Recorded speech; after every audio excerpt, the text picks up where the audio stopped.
dans quoi? Mais ça, c'est comme les petits pots, mais ça ne sera pas toujours. Les petits dessins, genre, les moins. On était dans le présent. Là, on est dans le passé. Donc, 6 mois auparavant, mes yeux ont du mal à s'ouvrir. J'ai l'impression d'avoir dormi très longtemps. Je ne suis pas dans ma chambre, je suis sanglé à une table verticale. Le local est grand, spacieux. L'éclairage est froid. Je distingue des néons de plafond. Je suis dans un labo. Mon père, face à moi, le dévisage en pleine boisson énergisante. Il dort. 9 mois. Ça fait 9 mois. Pourtant, t'as plutôt bonne mine, piston. Bon retour dans le monde. Ma voix est coincée au fond de ma gorge. Il n'y a pas un son qui sort. 9 mois que tu es dans le coma, c'est mon père. Les souvenirs sont flous. La montagne, la courbe d'escalade. Bon, pas un vrai coma, évidemment. Un coma artificiel. C'était nécessaire pour dire. Je me souviens d'un drôle de bruit. Je rebondis sur les rochers à la corde du défile. Lorsqu'on t'a récupéré, les médecins ne croyaient pas eux-mêmes. Mais tu respirais encore. Tu nous as fait une sacrée peur. Je suis tombé, je me souviens. Le bruit de mes os qui craquent en percutant la paroi. Le pronostic n'était pas bon. Qu'est-ce qu'un pronostic?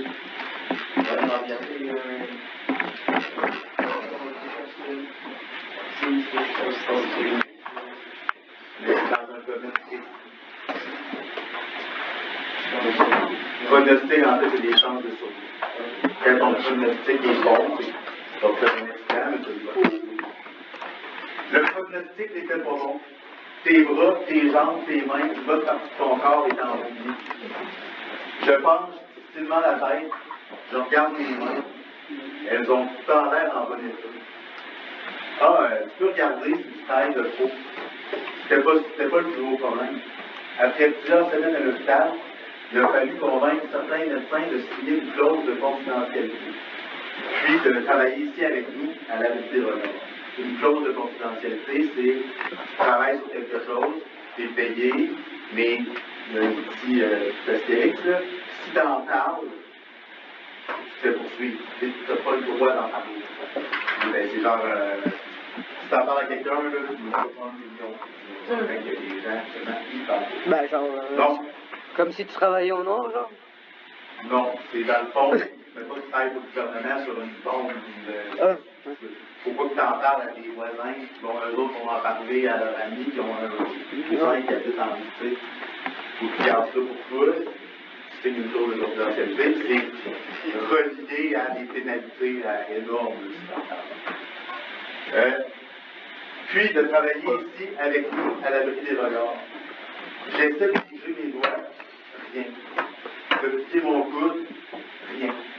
Mon père me fixe, il met sa main sur ma nuque, comme pour me rassurer. D'accord? Je m'ai perdu. Hein?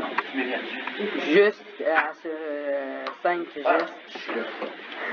Juste à ce simple geste que mon père m'a fait faire, je comprends que ma situation est grave. Rupture de la moelle épinière, En fait, c'est la colonne vertébrale.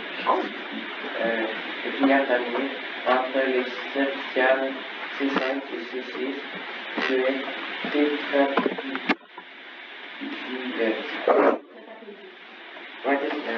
Ça ne facilite pas la compréhension. Ouais. Tu vas le commencer. Quand tu vas finir ça, après ça, quand on va plus loin, juste à ce simple geste que mon père ne fait jamais, je comprends que ma situation est grave. Rupture de la moelle épinière, entre les cervicales C5 et C6. C5, dans le fond, C1, ça part juste la nuque. Puis jusqu'à 5, en fait, 5, c'est à peu près là. Disons, on est comme on sent un peu plus, un petit peu plus, ça doit être à peu près là. Et c'est en haut des bras, en haut des jambes, bien sûr, donc tu n'as plus la capacité. Il reste 4 minutes. Ça sera pas là. Tu as été tétraplégique, paralysé des 4 membres.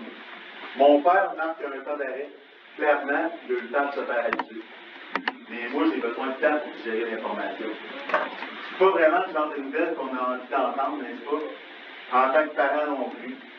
Mon père a toujours été direct, autour du pot. Il n'a pas le temps pour ça. Mais sur le coup, cette nouvelle m'arrive comme une claque en pleine figure. Je bredouille difficilement.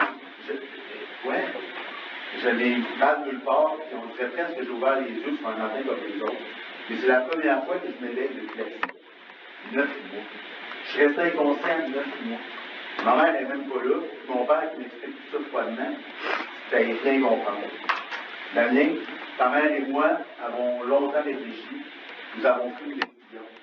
Ils se séparent. Que ces deux-là soient parvenus à s'entendre alors que ça fait des années qu'ils ne se voient plus, ça aussi c'est surréaliste. Nous avions deux solutions.